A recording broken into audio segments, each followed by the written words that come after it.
সম্মানিত সুধীমণ্ডলী, শুভ সন্ধ্যা। শুক্রবারের আজকের ছুটির দিনে আপনাদের সবাইকে আমাদের পিয়ানো ক্যাফে ভার্চুয়াল কানেক্ট অনুষ্ঠানে স্বাগত জানাচ্ছি।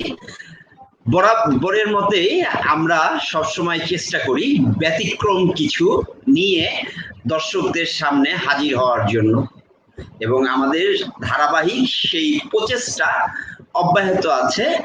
আজকেও আমরা সেই ব্যতিক্রমের বাইরে নই।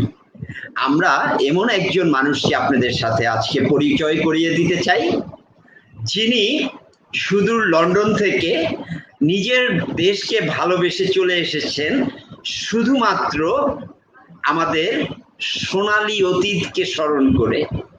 এখন আমরা যদি বলি সোনালী অতীত কি, আসলে সোনালী অতীত হচ্ছে আমাদের সোনালী আঁশ, যেই আঁশের কথা আমরা ভুলতে বসেছি, যেই আঁশ ঢেকে দিচ্ছে পলিথিনের চাদরে।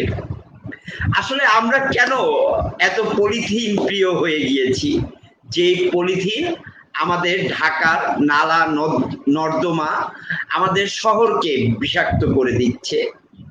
কেনই বা আমরা আমাদের দেশকে ভালোবাসতে চাই না? শুধু আমরা বলতে চাই যে ইতালি এইরকম, লন্ডন এইরকম, মালয়েশিয়া এরকম। নিজের কাছে কি একবারও প্রশ্ন রেখেছি যে আমি নিজে আমার দেশকে ভালোবেসেছি কিনা? আমি যদি ছোট্ট করে একটু বলি, ঢাকার অনেক বড় বড় বড় বড় শপিং মলে আমি ঘুরেছি। আমি ঢাকার যে গুলিস্তান বা সদরঘাট, সেইখানেও আমি প্রায় আমার যাতায়াত হয়। যদি সবচেয়ে কঠিন জায়গার কথা বলি, যেটার জন্য মানুষ নিজেকে সংবরণ করতে কষ্ট হয়ে যায়, যেটা আমরা বলি প্রকৃতির ডাক, বা বড় কোনো সাড়া দিতে আমরা মানে নিজেকে চেপে রাখতে পারি না। আমরা যদি আমাদের বাথরুমগুলোর দিকে তাকাই, ঢাকার একটা শপিং মলের বাথরুমও আপ টু দা মার্ক না। যদি বলি সেটা বাস স্টপেজ, যদি বলি লঞ্চ ঘাট, মা বোন মেয়ে ফুফু চাচি বাবা দাদা কারোরই সেই টয়লেটগুলো ব্যবহার করার মতন সুযোগ থাকে না। আমরা কি নিজেদেরকে বদলাতে পেরেছি? উত্তর হচ্ছে না। আজকে আমরা সেই স্বপ্ন 10টার গল্প শুনবো। আমরা হয়তো একটু বাড়িয়ে বলতে চাই যে যেই স্বপ্ন দেখেছেন বঙ্গবন্ধু শেখ মুজিবুর রহমান সোনালী আঁশ নিয়ে, যে আঁশকে বিদেশের মাটিতে পরিচয় করিয়ে দিতে চেয়েছেন, আজকে আমরাই সেই আঁশ, সোনালী আঁশ পাটকে কবর দিতে চলেছি। কেন? সেই উত্তর খুঁজব ইব্রাহিম খলিল সাহেবের কাছ থেকে, যিনি প্রতিষ্ঠাতা ক্র্যাব ভিশনের। আসুন আমরা তার সাথে আজকে পাঠ নিয়ে কথা বলি। ইব্রাহিম সাহেব, আপনাকে আমাদের ওয়ালাইকুম আসসালাম ওয়া রাহমাতুল্লাহি ওয়া বারাকাতুহু, আপনাকে আমাদের স্টুডিওতে স্বাগত জানাচ্ছি। আপনি ভালো আছেন? জি আলহামদুলিল্লাহ। জি, আপনাকে আমাদের স্টুডিওতে পেয়ে আমরা অনেক অনেক আনন্দিত। আপনার মতন একজন মহৎ মানুষকে আজকে আমরা আমাদের স্টুডিওতে আনতে পেরেছি। আপনাকে বাংলাদেশ ট্রাভেল রাইটার্স অ্যাসোসিয়েশনের প্রেসিডেন্ট আশরাফুজ্জামান উজ্জ্বল অভিনন্দন জানিয়েছে। আপনি কে অনেকদিন পর সে দেখেছেন, এবং তিনি আরো জানিয়েছেন আপনি তার সম্পর্কে ভাই হন, চাচাতো ভাই। তো যাই হোক, আশরাফুজ্জামান উজ্জ্বল ভাইকেও আমরা ধন্যবাদ জানাই যে তিনি উত্তরার থেকে তিনি এই সময়ে আমাদের সাথে যুক্ত হয়ে আপনার অনুষ্ঠানটি সরাসরি দেখতে পাচ্ছেন। তো আমরা জানতে চাই আপনি মানুষ তো অনেক ধরনের কাজ করতে চায়, আপনি কেন পাটের উপরে পাটের প্রতি আপনার এই ভালোবাসাটা কেন? رب اشرح لي صدري ويسر لي امري واحلل عقدة من لساني يفقهوا قولي رب زدني علما আলহামদুলিল্লাহ, আল্লাহ তাআলার অনেক বড় দয়া মায়া। এই সিচুয়েশনে, এই কোভিড সিচুয়েশনে আমরা আল্লাহ তাআলার বেশি বেশি রহমত আমাদের দেশের প্রতি, না হয় সারা পৃথিবীতে যেভাবে মানুষ মারা গেছে, আজকে আপনার সামনে হয়তো আমি থাকতে পারতাম না, আপনি আমার সামনে থাকতে পারতেন না। উনি দয়া করছেন তাই আজকে, এবং আপনাদেরকে অনেক ধন্যবাদ। আপনারা এই আমার মতো আপনারা আমাকে যত বিশ্লেষণে বিশেষায়িতই করেন, আমি সিম্পল একটা শ্রমিক। তো যাই হোক, পাট নিয়ে যে কথা বলছেন, পাটের আসলে বিষয়টা হলো কি, আমার নানা ছিলেন আদমজি জুট মিলের মসজিদের, ঢাকা বাজু পাকা লাইন মসজিদের ইমাম। নানার রিটায়ারমেন্টের পরে আমার চাচাতো মামা ছিলেন ওই মসজিদের ইমাম। আর আপনারা জানেন ওই সময়কার 70-এর দশকে এবং 80-র দশক পর্যন্ত বিখ্যাত নেতা ছিলেন সাইদুল হক নেতা, আদমজি জুট মিলের। উনি ছিলেন মায়ের ফুফাতো ভাই।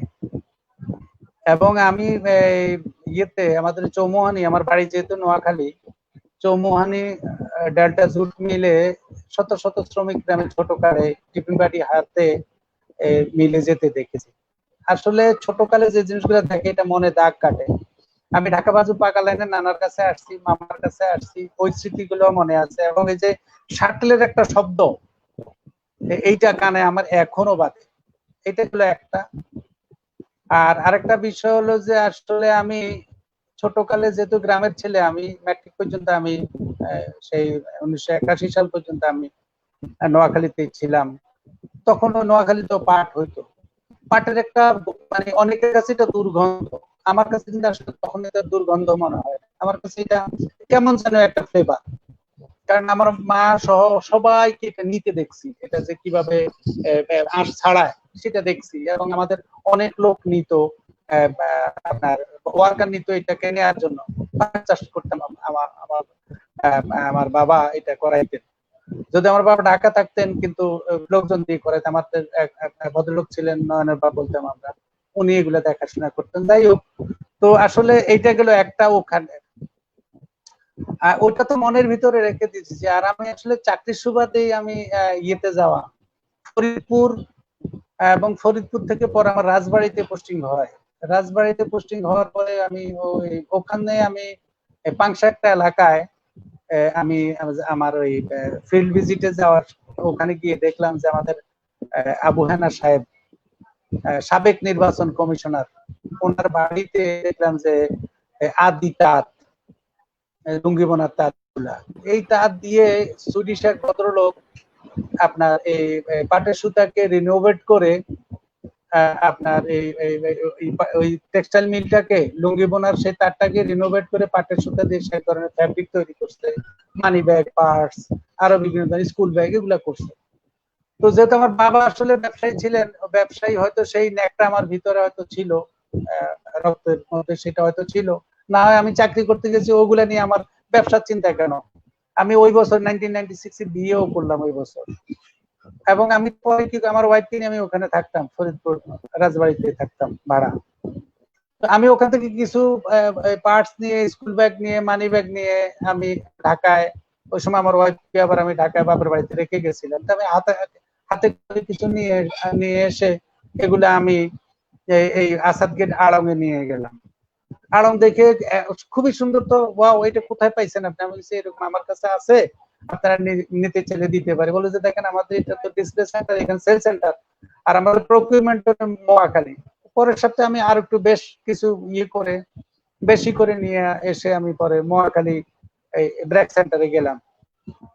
বোঝার কাহিনী কি, আমি আসলে যেহেতু ওনারা বার্গেনিং করবেন, তাই আমি একটু বেশি দাম চাইলাম প্রত্যেকটা ইয়ে দিই, পার্টস, মানি ব্যাগ বা স্কুল ব্যাগ, প্রত্যেকটা আইটেমের।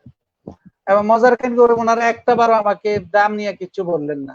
বলে যে কতগুলো আছে দেন, দিলাম, ওর মধ্যে বেছে বেছে বেছে বেছে ওনারা নিল এবং ক্যাশ টাকা দিয়ে দিল। আমার কেন জানি মনে হলো যে তাহলে তোমার সোনার খনিতে হাত পড়ে গেছে, এই যে এটার এত ডিমান্ড। এরপরে আমি আর এই চাকরি করলাম না, চাকরিটা ছেড়ে দিয়ে আমার ওয়াইফকে নিয়ে আমি শনির একটা বাসা নিলাম এবং আমার খালার বাসা, আমার এক আপন খালা নরসিংদীতে থাকেন এবং নরসিংদীতে আমি তাঁত বের করে ওখানে সালাম নামে এক ভদ্রলোক আছেন, উনি এটা চালান না, এই তাঁতের এই লুঙ্গি বোনার এই গামছা বোনার এই তাঁত গুলো ওনারা চালান না। ওনার বাড়ির ঘরের সামনে একটা এই পাকঘরের মতো একটা ঘর আছে, এই ঘরের মধ্যে উনি এগুলা পড়ে আছে এবং মাকড়সার বাসায় ভরা।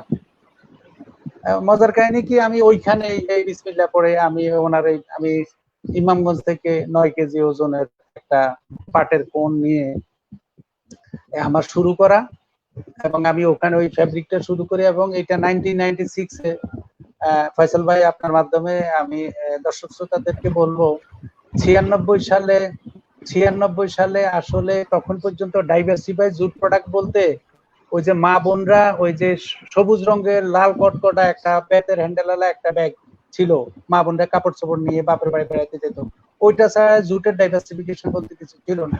আর একটা ছিল সেটা শিকা ছিল, ওই পাট থেকে র পাট থেকে শিকা, দড়ি, তারপরে আপনার এই পাপোশ, এগুলা ছিল। কিন্তু এখনকার যে এই যে প্রায় 250-300 আইটেম বা 400 আইটেম এখন যে আছে পাটের, কত রকম কত রকম আইটেম এখন বলে শেষ করতে পারবো না ফাজল ভাই। তো আমি ধারাবাহিকভাবে যদি বলি যে ওখান থেকে শুরু করা নরসিংদীতে আমি এই 96 সালে তাঁত বসাই সালামের ওখানে, যেটা এখন সালাম এখন নিজে করে, তার ভাইগনা করে, তার ছেলে করে। আমি লন্ডন যাওয়ার কারণে এগুলো সব ছেড়ে দিয়ে চলে আসছি।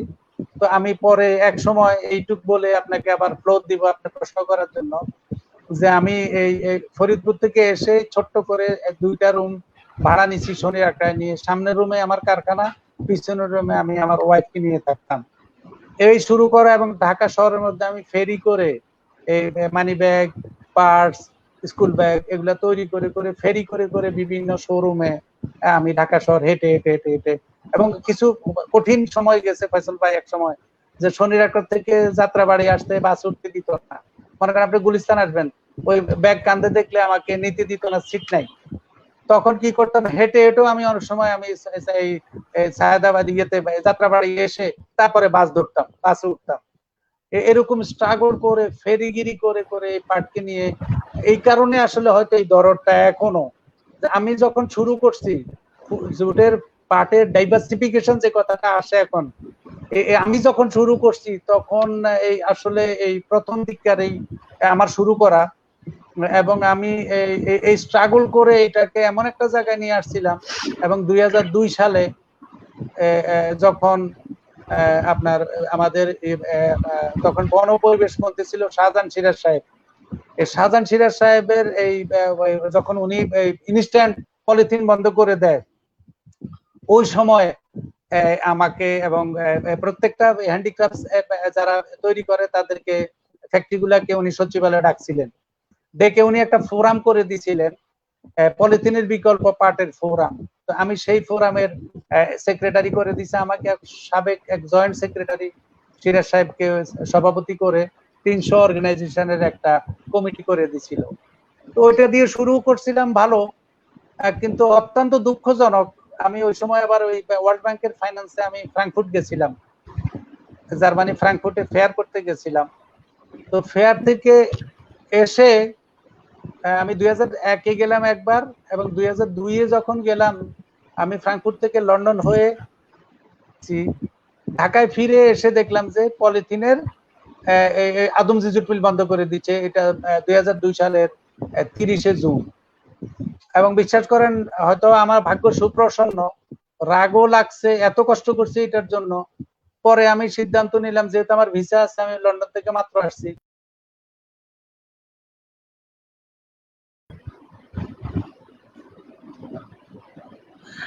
সম্মানিত দর্শক মন্ডলী, আমাদের অতিথি মহোদয় ডিসকানেক্ট হয়েছেন।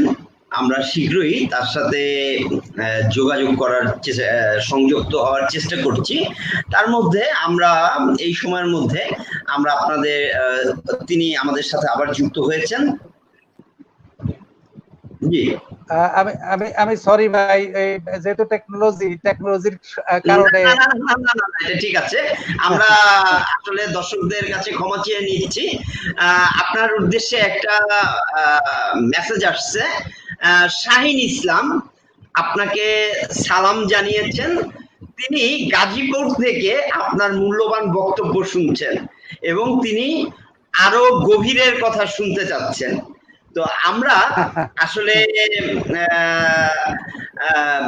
আমরা বলতে চাই যে আপনি যখন শুরু করেছেন আপনি অনেক জায়গায় আপনি সহযোগিতা পেয়েছেন, অনেক ভাগ্য সুপ্রসন্ন ছিল, আপনার জন্য দরজা খোলা ছিল, ওয়ার্ল্ড ব্যাংকের সহায়তা ছিল, আপনি ফ্রাঙ্কফুর্ট, লন্ডন অনেকগুলো মেলা করেছেন।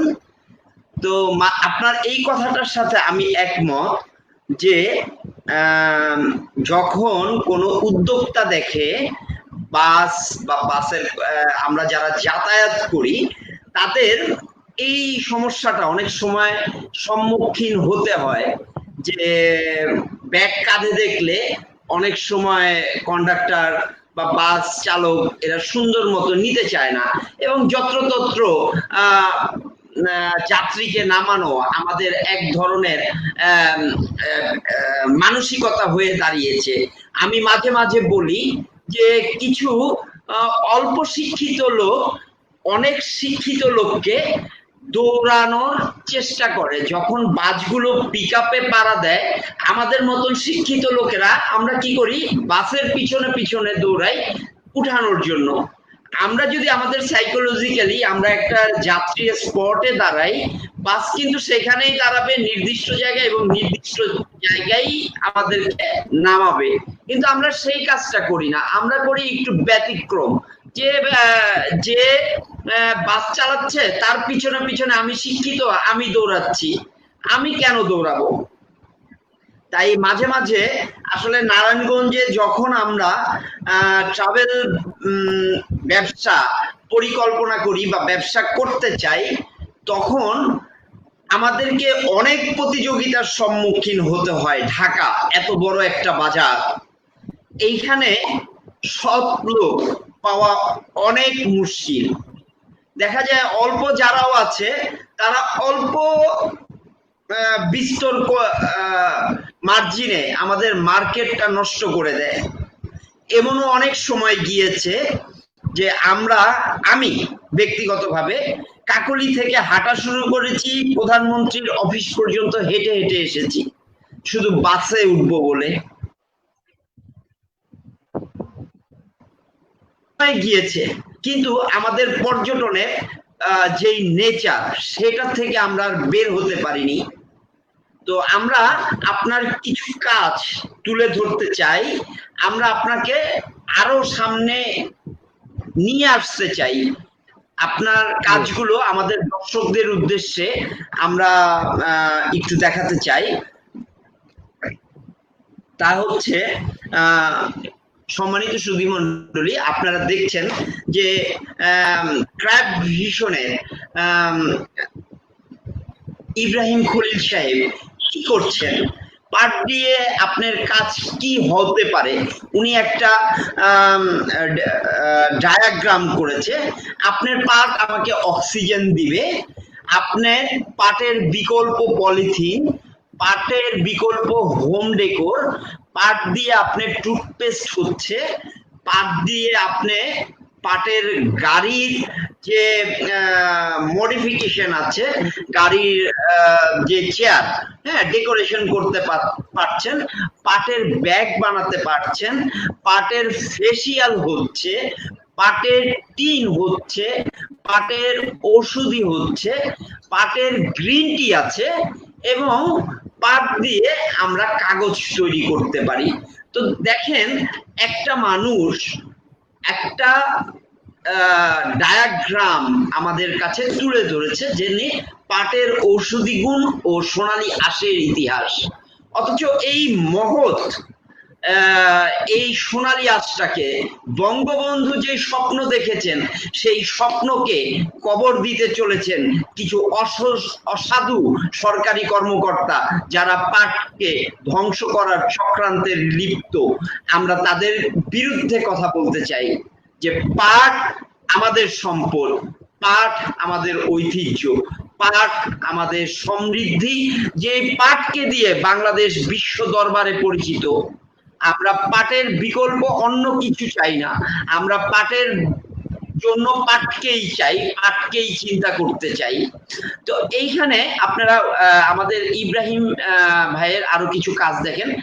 এইখানে তিনি একটা মেলা করেছেন, এখানে দেখেন আমাদের পাটের অনেক রকম কাজ তিনি মেলার মধ্যে প্রদর্শন করছেন। রাজশাহীতে ওনার মেলা হয়েছে, তিনি বড় একটা সংগঠনের সাথে যুক্ত, যারা আপনার ওয়ার্ল্ড ব্যাংক আছে, বিভিন্ন বিদেশি কর্মকর্তারা আছে, তারা কিন্তু আমাদের এই বড় সম্পদটার জন্য অনেক অনেক আগ্রহী। তারা কিন্তু চায় যে পাট বাংলাদেশে উৎপাদন হয়। বাংলাদেশের পাটের মতো এত সুন্দর পাট বিশ্বের আর কোথাও উৎপাদন হয় না, আমরা এটা জোর দিয়ে বলতে পারি। আপনারা দেখতে পাচ্ছেন আমাদের ইব্রাহিম ভাইয়ের পাটের কাজ। আরো দেখেন পাটের তৈরি ব্যাগ, পাটের তৈরি আপনার বিন, যেটার মধ্যে আপনাকে আধোয়া আপনার যেগুলি ধোয়ার জন্য কাপড়, পরিষ্কার পরিচ্ছন্নর জন্য কাপড় রাখতে হবে, আপনি এগুলি বাসা বাড়িতে রাখতে পারেন যেগুলি হাইজেনিক। আমরা তো এখন প্লাস্টিক প্রিয় হয়ে গিয়েছে, অফিসেও আমরা চাই যে ডেকোরের মধ্যে প্লাস্টিক রেখো, নইলে কিন্তু হবে না, বিনটা কিন্তু প্লাস্টিক চাই না। আমাদের আমাদের জাতীয়তা আমাদের হৃদয়ে ধারণ করতে হবে। শুধু চেয়ারের জন্যই আমরা নেতা হতে চাই, যে মানুষ আমাকে সভাপতি বলবে, আমাকে সেক্রেটারি বলবে, অমুক সংগঠনের আমি সভাপতি, আমি সেক্রেটারি না, আমরা এগুলি বিশ্বাস করি না, আমরা কাজে বিশ্বাসী। আমরা একজন ইব্রাহিম খলিলকে তুলে ধরতে চাই, ওই ধরনের হাজার নেতাকে রেখে। কারণ একজন ইব্রাহিম খলিল দেশের জন্য কাজ করে, আর ওই ধরনের সংগঠনগুলোর নেতারা তারা তাদের পকেট বা তাদের চেয়ার ভারী করে, কাজের কাজ কিছু করতে চায় না। আপনারা দেখতে পাচ্ছেন ইব্রাহিম সাহেবের কিছু মূল্যবান কাজ। তিনি ছালার ব্যাগ, তারপরে এটা একটা ওয়াল পাটের ব্যাগ, যেটা কাঁধে নিলে আমরা এখন চামড়াতে চলে গিয়েছি। হ্যাঁ, চামড়ার একটু ভালো মানের না হলে আমাদের পাটটা খারাপ কি? আমাদের পাটটা খারাপ কোথায়? আমরা তো পাটের মধ্যে খারাপ কিছু দেখি না। কেন আমরা আমাদের ঐতিহ্যকে ধারণ করতে পারি না? কেন আমরা অনুকরণকারী? আমরা তো অনুসরণকারী না, আমরা জাতীয়তা ধারণ করতে পারি না। আমরা একজন ইব্রাহিম খলিলের সাথে 10 জন ইব্রাহিম খলিল তৈরি করতে পারি না। আপনারা দেখতে পাচ্ছেন কত সুন্দর সুন্দর প্রোডাক্ট, পণ্য তৈরি হয় শুধু পাট থেকে। এটা একটা শাক, এটা আপনাকে পিওর অক্সিজেন দিচ্ছে। কেন আমরা পাটের প্রতি এত বিতৃষ্ণা আমরা জানি না। আমাদের দেশীয় ঐতিহ্য কেন আমরা রক্ষা করতে চাই না? আমরা ধিক্কার জানাই সেই সব মানুষদেরকে যারা দেশের জাতীয়তাকে বিলিয়ে দিতে চায়। ইব্রাহিম ভাই, আমরা আপনার অনেকগুলো কাজ দেখলাম। আপনি আসলে অনেক বড় মাপের একটা মানুষ। আজকে আসলে ক্ষোভ থেকে এই কথাগুলো বলা, কারণ আমরা অনেক নেতাদের জন্য দেখেছি তারা আসলে সংগঠনে আসে চেয়ার ভারী করার জন্য, যারা মানে একটা লক্ষ্য নিয়ে আসে না। যেমন আমাদের পাট শিল্প আজ ধ্বংসের পথে, অথচ এই পাট দিয়েই আমরা তৈরি করতে পারতাম ট্যুরিজমে একটা বড় জগৎ। পাট এবং পর্যটন একসাথে হতে পারত বাংলাদেশের স্বর্ণ, যেটা আমরা নষ্ট করতে চলেছি। আপনি কি মনে করেন যে আমাদের এই পাট শিল্পটা আবার ঘুরে দাঁড়াতে পারে? আমরা কি চাইলেই পারি? মাননীয় প্রধানমন্ত্রী এখানে কি একটু দৃষ্টি দিলেই আমরা কি এটা ঘুরে দাঁড়াতে পারি? অনেক ধন্যবাদ। প্রথমে আপনার একটা কথাকে আমি শুধরায় নিব। আমি অনেক অনেক বড় মাপ মানুষ না, আমি অনেক বড় মাপের একজন শ্রমিক। এইটা এইটা মানে এইটা হলো আসলে আমার আসলে পরিচয়। আমি এখনো কারখানায় কাজ হলে সে কারখানায় আমি সাথে সাথে বসে সুতা বাছি। তো আসলে মানে আফসোস, সত্যিকারের অর্থে আফসোস। আমি আপনার দর্শক শ্রোতাদের উদ্দেশ্যে বলবো, আমি কথা ফেলে গেছি হলো আমি আসলে ওই এরপরে যখন 2002 সালের কথাটা শেষ না করলে হবে না। যখন এই 30শে জুন আদমজি জুট মিল বন্ধ করে দেয়, আমার ভিসা থাকার কারণে আমি পরে জুলাই 3 তারিখে 2002 সাল আমি লন্ডন চলে যাই। আমি আসলে সত্যিকারের অর্থে 10 বছর আর ফিরি নাই, আমার বউ বাচ্চাও নিয়ে চলে যাই, কিন্তু পারি নাই এই কারণে যেতে আমি কোনো নেশা করতাম না, কোনো ক্লাবিং পাবিং করতাম না। তো আমি লাইব্রেরি থেকে যখন বই নিতাম, তো আমাকে ওই লাইব্রেরিওয়ালারা পুরসেল করে আমাকে 1 পাউন্ডের একটা ব্যাগ দিত, সেটা পাটের ব্যাগ। বিশ্বাস করেন ওই পাটের ব্যাগটা যখন ওই ভিতরে যখন তার স্টিকারটা দেখতাম, ভিতরে দেখলে দেখতাম যে মেড ইন ইন্ডিয়া, এইটা আমাকে খুব পড়াইতো, খুব কষ্ট লাগতো। যাই হোক, আল্লাহর কাছে লাখো কোটি শুকরিয়া, আল্লাহ তাআলা আমাকে আবার এই এই বাংলাদেশে যে দেশের জন্য, আমি তো আসলে একদম পরিশ্রমী মানুষ, আমার তো পালানোর কথা না, অভিমান করে চলে গেছিলাম। এবং ঠিক সত্যিকারের অর্থে আবার সেই অভিমানের জায়গায় আবার আসছি আমরা। সেটা হলো যে এই কথাটাকে যে যেভাবে নেক, আমি বলবো আমাদের পার্টির নীতি নির্ধারক যারা, এরা আমি এখন সম্মান রেখেই বলবো যে ওনারা পাঠ বুঝেন না। এবং আমি এইটুকু বলবো, আপনি প্লাস্টিকের কোন লোককে দিয়ে যদি পাটের মিনিস্ট্রি চালাইতে চান, তো তার তো দরদ থাকবে না, সে তো পাট বুঝে না, সে তো বুঝে প্লাস্টিক। তো এই আমার মনে হয় আপনারা এতটুকু থেকে বাকিটা বুঝে নিতে পারবেন। আর রাইট জায়গায় রাইট লোক না বসাইলে রাইট ডিসিশন তো আপনার কাছে আসার কথা না। আর পাটকে আপনি যদি আদমজি জুট মিল সহ এখন যে আপনার 6টা 25টা বাকি বিজিএমসির যে জুট মিল বন্ধ করে দিচ্ছে, তাতে পাটের কিচ্ছু হবে না, পাটের কিচ্ছু হবে না। আমি পাটের শ্রমিক ভাইদের উদ্দেশ্যে, আমার উদ্যোক্তা ভাইদের উদ্দেশ্যে বলবো, কিচ্ছু হবে না। এই কারণে এই কথাগুলো শুনতে খারাপ শোনা যাবে, বাংলাদেশ স্বাধীন হয়েছে ঠিকই, বাংলাদেশের মধ্যে এখনো সেই আমাদের প্রতিবেশী দেশ, যে দেশ আমাদেরকে দেশ ছেড়ে চলে গেছে আমাদেরকে দিয়ে, সেই দেশ এবং আমাদের প্রতিবেশী দেশগুলা, ওই দেশগুলার প্রেতাত্মা কিন্তু আমাদের মাঝে ঘুরে। যার কারণে আমরা সত্যি কিন্তু এই যে সিদ্ধান্তহীনতা, আমাদের যে এই যে ভুল সিদ্ধান্ত, দেশত্ববোধ থাকলে পাট হইলো আপনার মাধ্যমে, ফয়সাল ভাই আপনার মাধ্যমে বলি, পাট হইলো ওয়ার্ল্ডের মোস্ট সাস্টেনেবল ফাইবার। সেটা কিভাবে?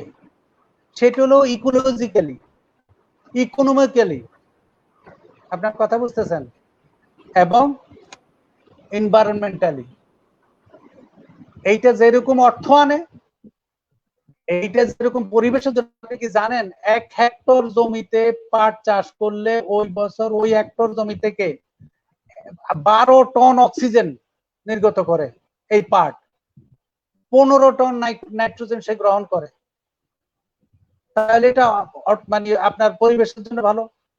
এটা অর্থ ইকোনমিক্যালি, এটা অর্থনৈতিক, আপনি তো জানেন সোনালী আঁশ। আরে ভাই, আমরা করতে পারি নাই তো আমরা আমরা আমাদের ব্যর্থতা, আমাদের প্রশাসনের ব্যর্থতা, প্রশাসনের ব্যর্থতা, আমাদের এন্টারপ্রেনারদের কোনো ব্যর্থতা নাই, আমরা অনেক চেষ্টা করতেছি।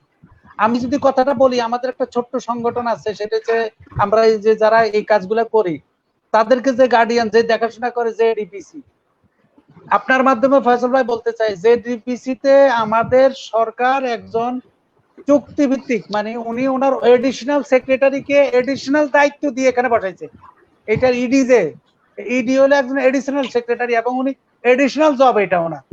এখন আপনি দেখেন, আমি আমার মূল জব ফালায় আপনি আমার একটা এডিশনাল জব দিলে কি আমার এটার প্রতি কি দরদটা থাকবে?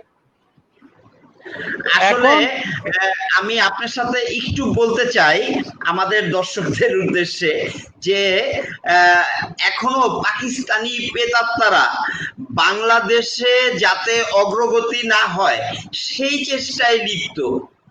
আমাদের এই জায়গাটায় আমরা আসলেই খুবই কৃপণ যে যেটা আমার ঐতিহ্য, যেটা আমার পিতা, জাতির পিতা যে জিনিসটা হৃদয়ে ধারণ করলো, সেটা টোটালিকে ঢেকে দেওয়া দিল একজন অজ্ঞ লোক, যে এই বিষয়ে মানে জানেই না।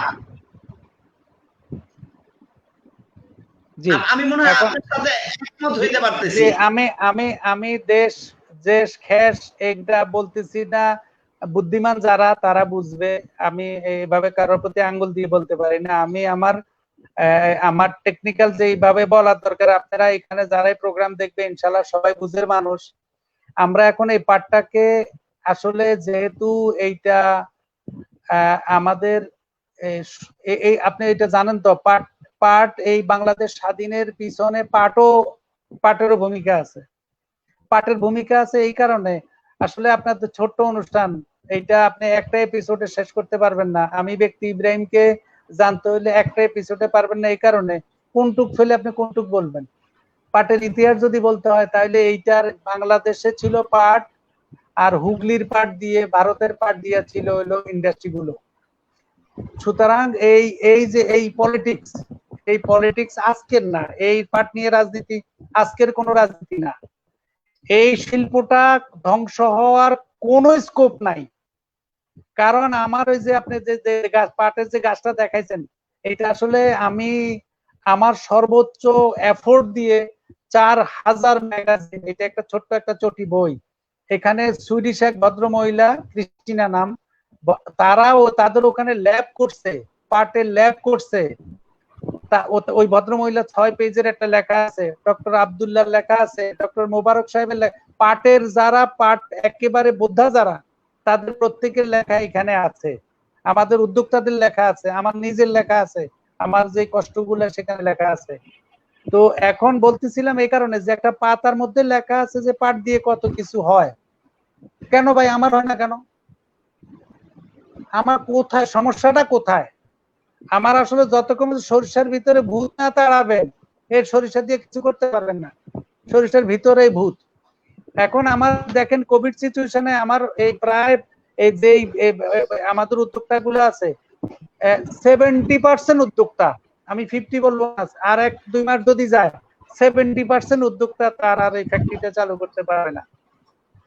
কিন্তু সরকারের এটার জন্য উদ্যোগী হওয়ার দরকার ছিল, সেখানে সরকার কি করছে, টোটাল বন্ধ করে দিছে। একটা দুইটা, আমি ফয়সাল ভাই আপনার মাধ্যমে বলতে চাই প্রিয় দর্শক শ্রোতাদেরকে, কেন সরকার একটা দুইটা মিল উদ্যোক্তাদের জন্য আপনি সবগুলো বন্ধ করবেন কেন? একটা দুইটা উদ্যোক্তাদেরকে ছেড়ে দেন, উদ্যোক্তারা পারে কিনা। লস তো এত বছর টানছেন, আরো একটা বছর টানেন, 2টা বছর টানেন, দেখেন এই ছেলেগুলা পারে কিনা, এই ইয়াং ব্লাডরা পারে কিনা। আপনারা তো কম টানেন নাই, স্বীকার করব। আমার দেশনেত্রী শেখ হাসিনা গত 17 মার্চে পাট মেলায় উনি বলছিলেন যে আমার এতগুলো মন্ত্রণালয়, আমার এতগুলো সন্তান, একটা সন্তান যদি আমার ডিজেবল হয়, সেই সন্তানরা আমার এতগুলো সন্তান কি পালতে পারবে না? এইটা যদি সত্যি করতে পারে, তাহলে আমার কেন এই প্রজেক্টটা এখন এই বন্ধ করে দিবে এই উদ্যোক্তাদেরকে সাথে করে না নিয়ে? আপনারা মিটিং করেন, উদ্যোক্তারা কোথায়? এরা ছোট দেখা কি এরা ইন্টারন্যাশনাল নাগরিক না? এরা এই বিভিন্ন মিল থেকে আপনার এই ফ্যাব্রিক গুলো আনে, এই মিল গুলা বন্ধ করে দিচ্ছেন, তাদেরকে আপনারা রাখেন নাই। এখন দুঃখজনক এই কথাগুলা, প্রচুর কথা আমি বললাম না আপনি একটা, আর আমি ব্যক্তি ইব্রাহিমের আপনার কষ্টের কথা বলে শেষ করতে পারবেন না। আমরা আমাদের দর্শকদের আপনার আরেকটু কাজ দেখাবো, আপনি একটু আমাদেরকে যদি অনুমতি দেন, জাস্ট একটু। হ্যাঁ প্লিজ। দর্শক বন্ধুরা, আসলে আমরা এরকম একজন মানুষকে হাজির করেছি, কষ্ট থেকে এই কথাগুলো আসে। আসলে দেশ আমাদের, এই সম্পদ আমাদের, আমরা আওয়াজ তুলতে চাই। আমরা যদি প্রতিজন যুবক আওয়াজ তুলি, নিশ্চিত আমি আমাদের মাননীয় প্রধানমন্ত্রীর কানে আমাদের উদ্যোক্তাদের কথা পৌঁছাবে। আপনারা দেখতে পারেন, দেখেন যে এই পাট দিয়ে আমরা কত সুন্দর সুন্দর জিনিস তৈরি করে বিদেশে রপ্তানি করে দেশের আয় পথ সুগম করতে পারি। শুধু কিছু মাত্র চক্রান্তকারী, লোভী, কিছু দুর্নীতিবাজের জন্য আমাদের এই পাট আজ ধ্বংসপ্রায়। আপনারা দেখতে পাচ্ছেন এত সুন্দর সুন্দর দৃশ্যমান কাজ আমরা ধ্বংস করে দিচ্ছি শুধু লোভের বলিতে। আমরা কোরবানি দিই, আমাদের কোরবানিটার কি উদ্দেশ্য সেটা আমরা জানি না। আল্লাহর কাছে কি রক্ত পৌঁছায় কিনা বা মাংস পৌঁছায় কিনা আমি জানি না, কিন্তু মুসলমান হিসাবে আমি বিশ্বাস করি আমার নিয়তটাই আমার মালিক দেখেন। আমার নিয়ত কোথায়? আমি যদি আমার সম্পদকে নিজে না বাঁচাতে চাই, কিভাবে আল্লাহ আমাকে সাহায্য করবে? আমাকে তো সাহায্য চাইতে হবে। আমরা যদি আজকে না জেগে উঠি, আমরা সেই কবিতাটা স্মরণ করতে চাই, আমরা যদি না জাগি মা কেমনে সকাল হবে, তোমার ছেলে উঠলে মাগো রাত পোহাবে তবে। আমাদের ঘুম থেকে ভেঙে জেগে উঠতে হবে, আমাদের আওয়াজ তুলতে হবে। যেভাবে স্বাস্থ্য খাতকে ধ্বংস করে দিয়েছে কিছু দস্যু, বলবো দস্যু, তারা দস্যু মানুষের জান নিয়ে তারা ছিনিমিনি খেলে, মানুষের তাদের কাছে পণ্য। এইসব দুর্নীতিবাজদেরকে হয় আমাদের আল্লাহ হেদায়েত করুন, অথবা তাদেরকে একটা ফয়সালা দিয়ে দিন। দেখেন এত সুন্দর পাট আমাদের উদ্যোক্তারা তৈরি করেন, পাটজাত পণ্য, অথচ আমরা আমাদের টেবিলের শোভাবর্ধন করি প্লাস্টিকের কোনো কলমদানি দিয়ে, বা যেটা শোপিস বলে, শোপিসের কোনো কলমদানি দিয়ে শোভাবর্ধন করি। আমাদের জাতীয়তাকে আমাদের ধারণ করতে হবে। আমরা বাংলাদেশি, আমরা জাতির জনকের সেই রক্তে ভেজা স্বাধীনতার সন্তান। আমরা আমাদেরকে সেই স্বপ্নকে ধারণ করতে হবে। আজকে আমরা কেন এই পাটকে হারাবো আমরা জানি না।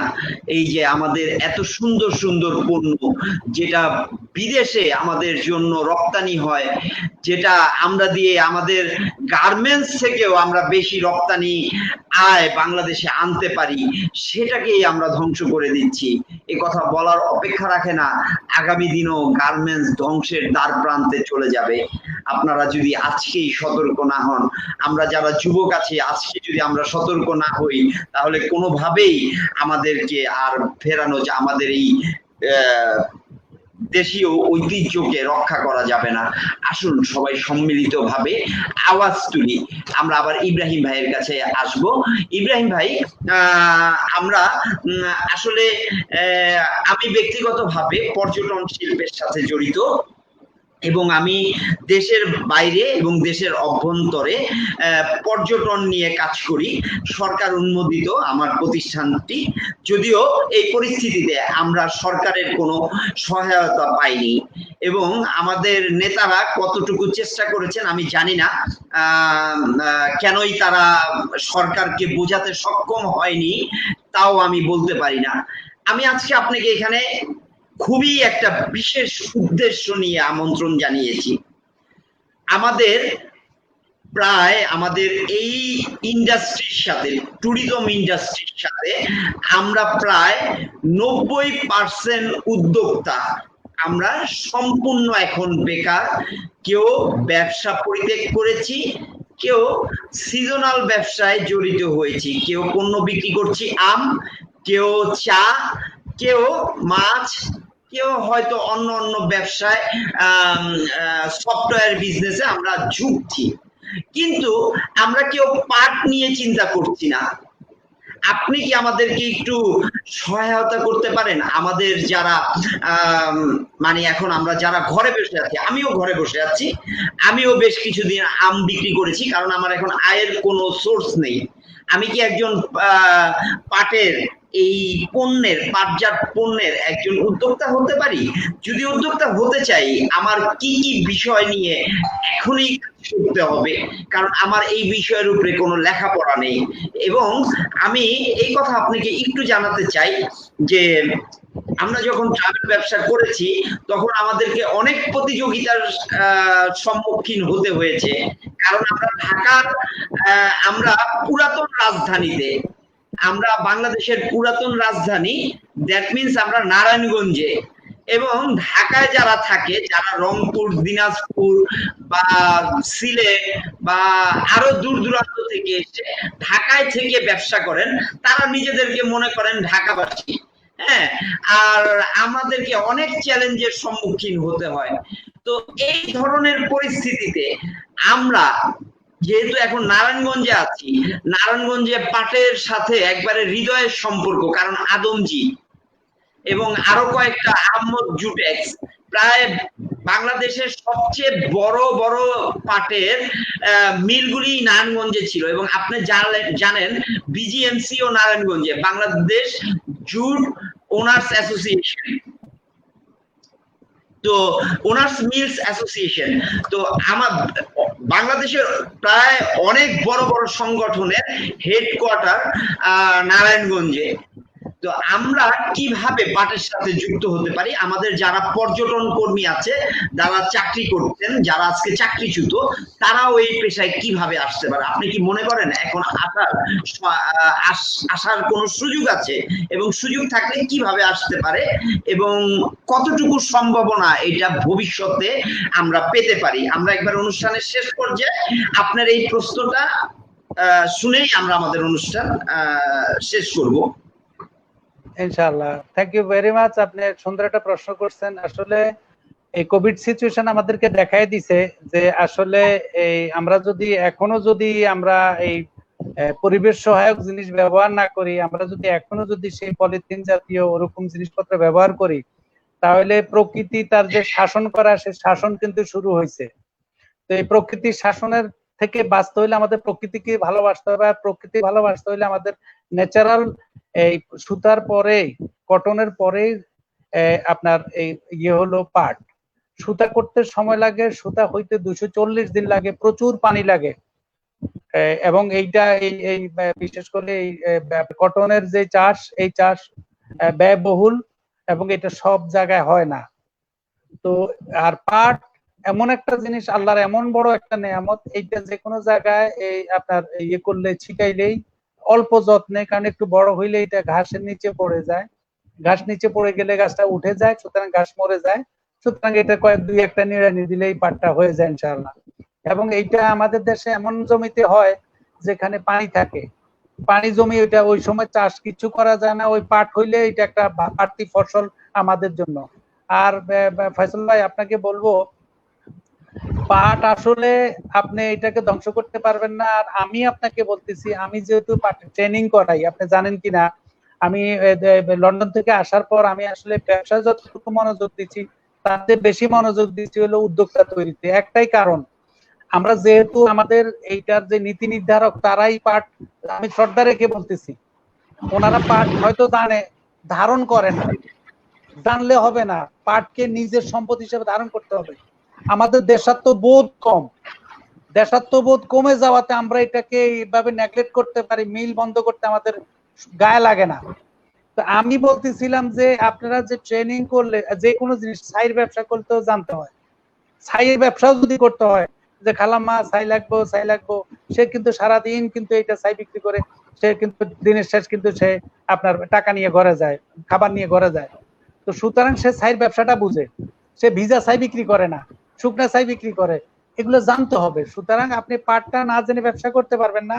আমি একটা লম্বা একটা ট্রেনিং, এক দিন 5 ঘন্টা করে 7 দিনের একটা কোর্স করাই, যেখানে আপনি একেবারে পাটের বীজ থেকে, এটা কোন জমি, পাটের ইতিহাস বলি, প্রথম পাটের ইতিহাস আছে, কিন্তু পাটের ইতিহাসের পর পাটের বীজ থেকে শুরু করে গাছটা কত বড় হয়, কোন সিজনে লাগান, তারপরে গাছটা থেকে কি আঁশ ছাড়ানো হয়, পাতা দিয়ে কি কি হয়, ভিতরের চারকোল দিয়ে আপনার কাঠখড়িটা দিয়ে চারকোল সহ, চারকোল থেকে কত ধরনের প্রোডাক্ট হয়, আনবিলিভেবল। এরপরে পাটের আঁশ থেকে এই থাকতে শিকামিকা কত আইটেম হয়, এরপর এটা থেকে ফাইন টুনে যখন নিয়ে আসবেন।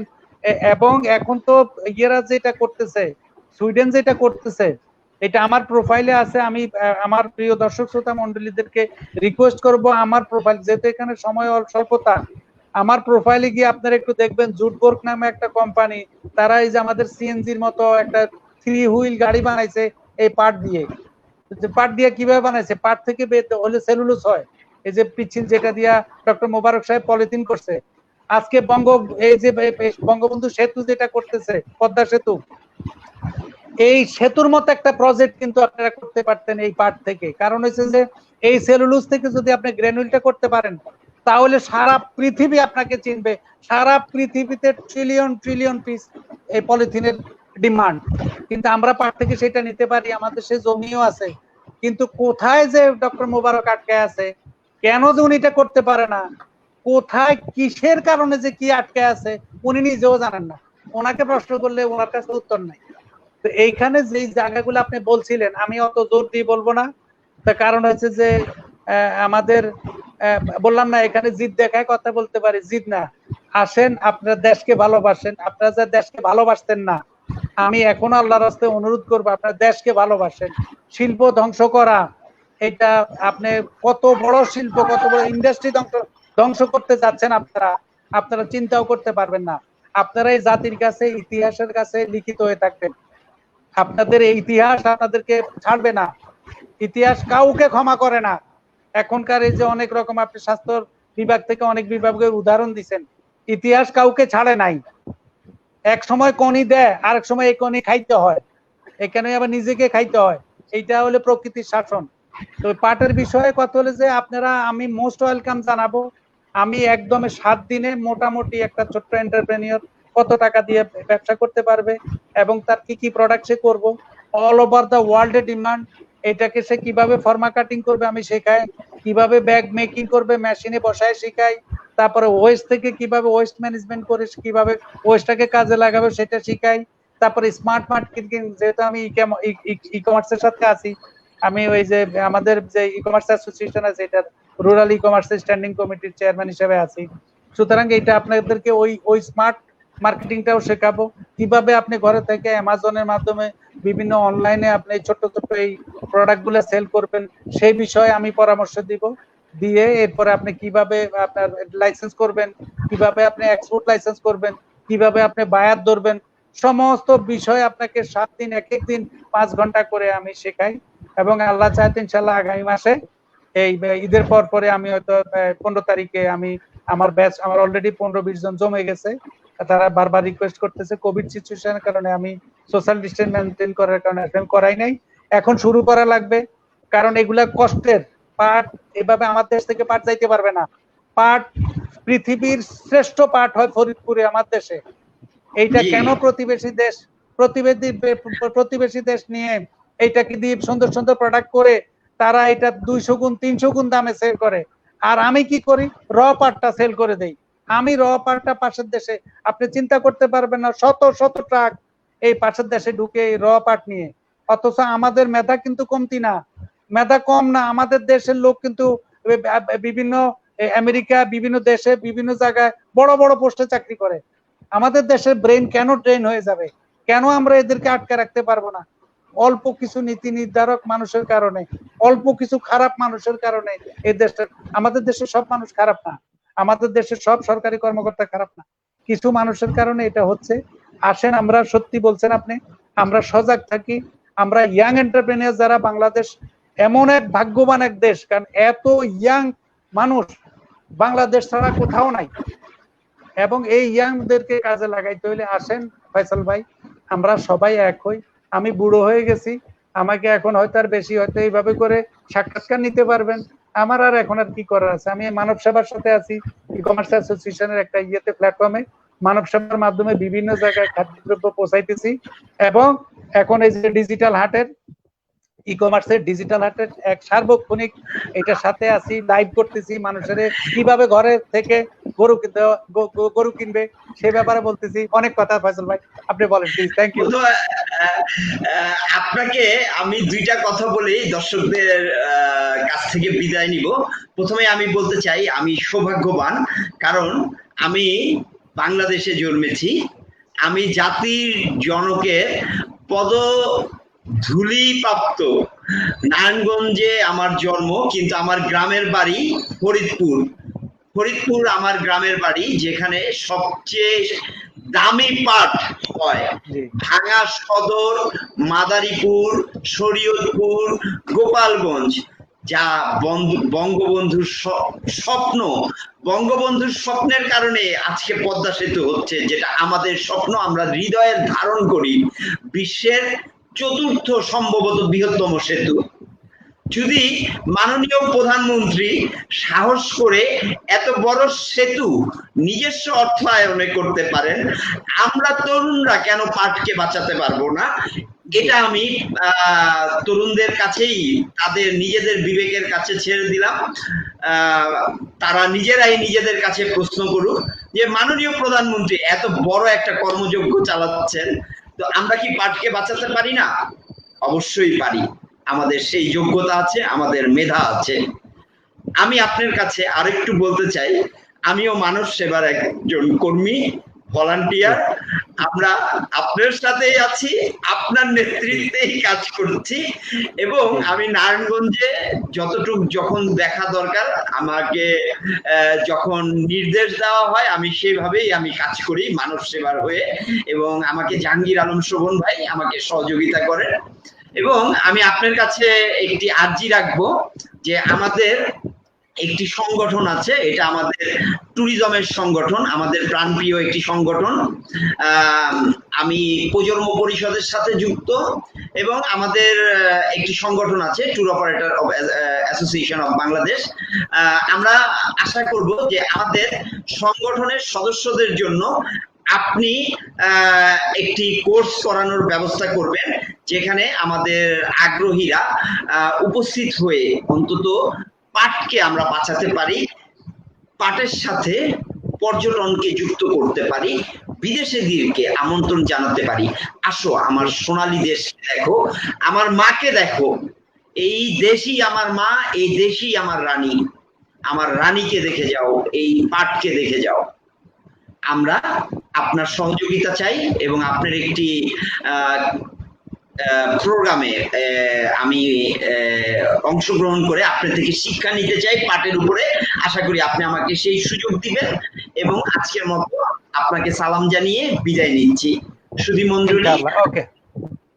মণ্ডলী, আজকে আমাদের বিশেষ অতিথি ইব্রাহিম খলিল ভাই, উনি আসলেই এই পাটের জন্য অনেক কিছু করার মতন উনার মানসিকতা আছে, করতে চায়।